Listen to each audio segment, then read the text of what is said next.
Кто-то вознамерится вмешаться в происходящие события со стороны, то они должны знать, да, и будут создавать для России неприемлемые для нас угрозы стратегического характера, они должны знать, что наш ответно-встречные удары будут молниеносными, быстрыми.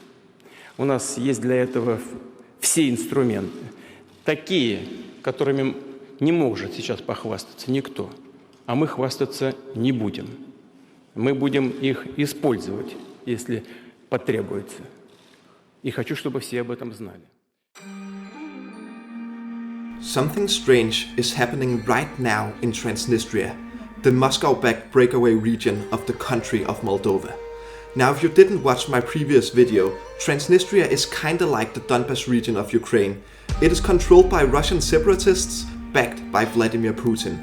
Transnistria is also home to at least 1,000 Russian troops. Throughout the last couple of days, the separatist region has been hit by several explosions.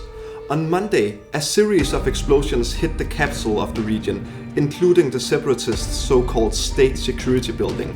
Then Tuesday, 2 more explosions hit. This time communications and radio broadcasting antennas were targeted. Now the separatist leaders of the region are already accusing Ukraine of these attacks.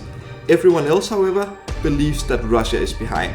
But why would Vladimir Putin bomb his allies? There are several theories. I'll give you the 2 most plausible. The first one is that Russia is simply doing what Russia does best: destabilize entire regions.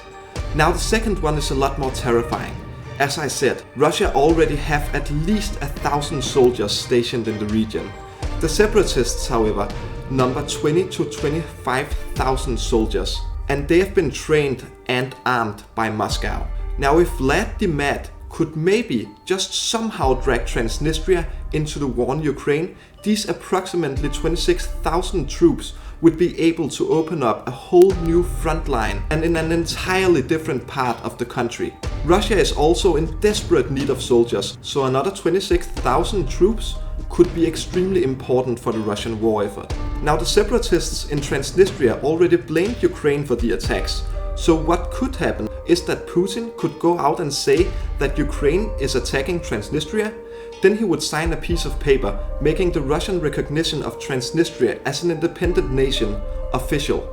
The Russian troops in the region would then leave their bases, placing Moscow in total control of this fake country. Now you may think that this is all far-fetched, but remember, Moldova, which Transnistria is a region of, is not a part of NATO.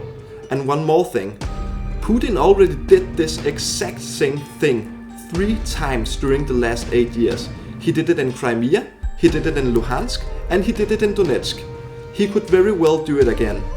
Opening up a new front line is also something that Putin may wish to do, as the Russian offensive is almost at a complete standstill. The Russians tried to advance across the whole Donbass line of contact. They attacked 7 times, and 7 times they were pushed back by the Ukrainian army.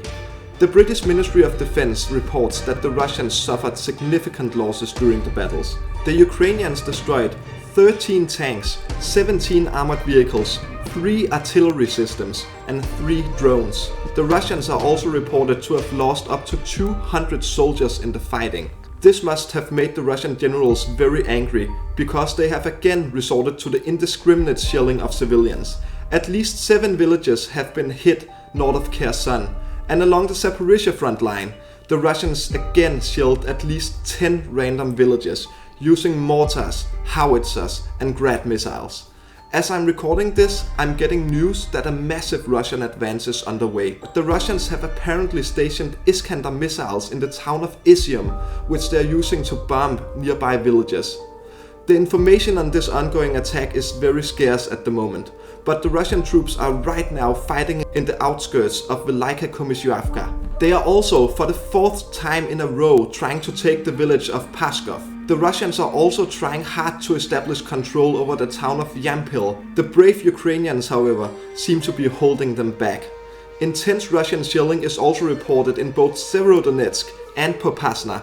Those 2 cities are still firmly under Ukrainian control. A bit further away from the front line, in Moscow, the Russian foreign minister spoke to the Russian state-run Channel 1 about the possibility of a third world war, and he said this.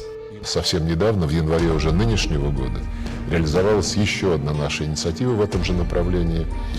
Вся пятерка постоянных членов Совета Безопасности ООН в привязке к планируемому началу обзорной конференции договора о нераспространении ядерного оружия сделала заявление такого же содержания. Все 5 лидеров подписались под констатацией недопустимости ядерной войны. И это наша принципиальная позиция, мы из нее исходим. И, конечно, мне очень не хотелось бы, чтобы сейчас, когда, как вы и сказали, ссылаясь на Грэма Эллисона и других уважаемых политологов, когда действительно риски весьма и весьма существенные, очень не хотелось бы, чтобы эти риски искусственно раздувались, а желающих таких немало. Опасность серьезная, она реальна, ее нельзя недооценивать. Now Russia threatening nuclear war is nothing new, and this could just be another empty threat to try and scare us away from helping Ukraine. I've also heard many pundits say that this could mean that Russia is preparing to withdraw from the war, using the excuse that they would have to do it as they don't want to start the Third World War. However, and this is unfortunate, but there are absolutely no indications that Vlad the Mad is going to back down. To this point, he has only done one thing, and that is escalation. This means that when Lavrov says this, it is probably just another empty threat aimed at the West. However, we can't rule anything out, because while the probability of Putin firing a nuclear missile at a NATO country is almost non-existent, the possibility of him using a tactical nuclear weapon on Ukrainian territory is not. Remember, many influential people in Russian state media are already urging him to do so. Vladimir Putin has already gone all in, and even if he would like to back down, which he won't, but if he would like to, it is close to impossible now. That is also why we in the West can never ever normalize this war. So fellow Europeans, British, Americans, Canadians, Australians and Kiwis, unless you lived through World War II, there's a good chance that the time right now will be the most important time in your generation. We have to be able to stand together across our very different yet very similar nations. We have to only increase the pressure we put on Russia, and we have to keep supporting the Ukrainians. We have to keep giving the Ukrainian army the weapons they need. And we have to just help them in any way we can. If we do that, the Ukrainians will be able to push the invaders out of their country and re-establish order and civility. If we don't, the bright light of freedom and democracy will slowly die out and be consumed by darkness. Thank you so much for watching. As you probably know, there's a big information war going on at the moment.